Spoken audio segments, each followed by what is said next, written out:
Wonka is the fun, magical adventure of how Willy Wonka travelled to the city to make his fortune as the greatest chocolate maker ever.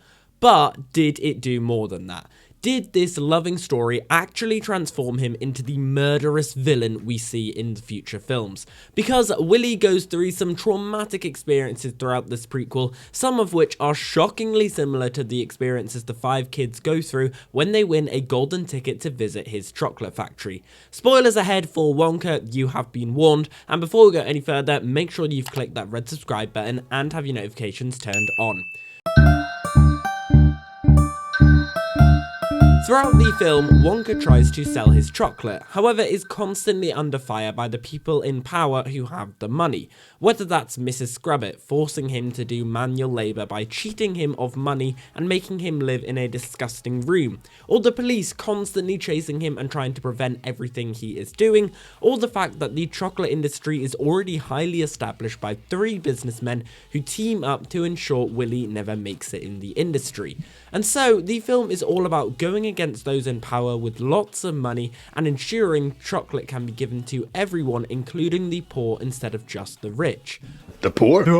But in the original Willy Wonka and the Chocolate Factory, there is definitely something darker going on than just children winning tickets to a chocolate factory. Every child is slowly killed off one by one in horrific ways by the chocolate factory. And since Wonka is a prequel to the 1971 film, we're only going to focus on that film, which ends with us never knowing whether the children survived. The 2005 film does end with every character walking out but tremendously scarred, like Violet still being blue and Mike being stretched out. Look, Mother, I'm much more flexible now. Yes, but you're blue. But in the 1971 film, we never see the children again after their traumatic experience, and it is implied that the chocolate factory did kill all of them. That they were murdered by Willy Wonka, who seems like this wonderful magical chocolate maker, but is actually secretly a murderer. And this is basically a parallel to the entirety of Wonka. Each of the 4 children who get killed by the chocolate factory represent the rich and powerful in Wonka. Spoiled kids who are greedy, impatient, selfish, obsessed, and come from these rich backgrounds are descendants of people in power, similar to those in Wonka, like Slugworth, Prodnose, and Ficklegrubber.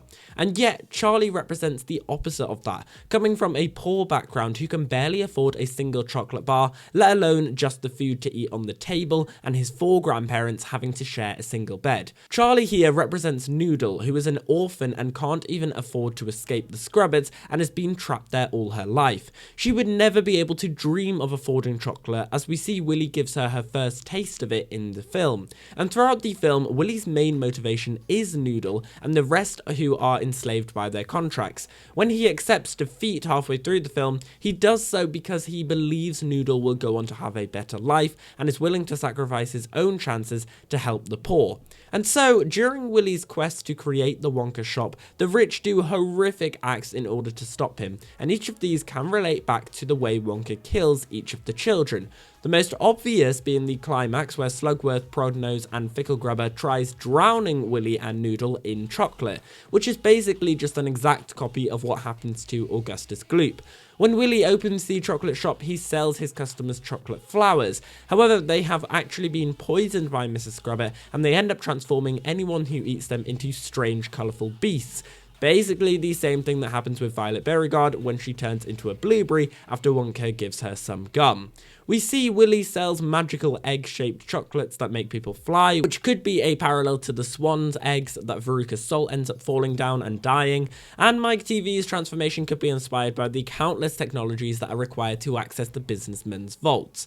The scary thing is that Willy experiences all these horrific acts in his young adulthood under the hands of rich people, and so he builds his chocolate factory with the intention of getting revenge on the rich once and for all by using the same tricks that they used on him, but instead on the rich themselves. But because in his young adulthood he saw that the poor, like himself and Noodle, would never do these horrific things, he makes sure that a poor person will be the only one to survive the factory.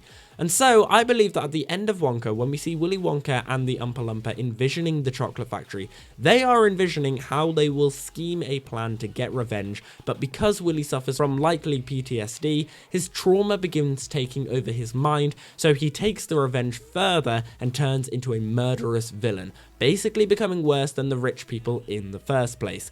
But anyway guys, that's the end of this video. I hope you have enjoyed it. If you have, make sure that you smash that like button down below and subscribe to the channel if you haven't already. Guys, let me know down below in the comments, what do you think about this? Do you reckon that this prequel film Wonka is actually just a villainous backstory and gives the reason as to why Willy Wonka suddenly turns into this mastermind murderer because of the experiences that he had in this film, and that the Willy Wonka and the Chocolate Factory film is basically just him making out his revenge on these rich people?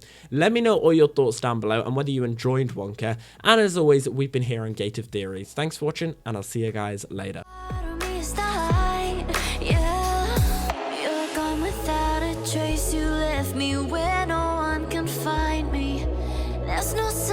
Life out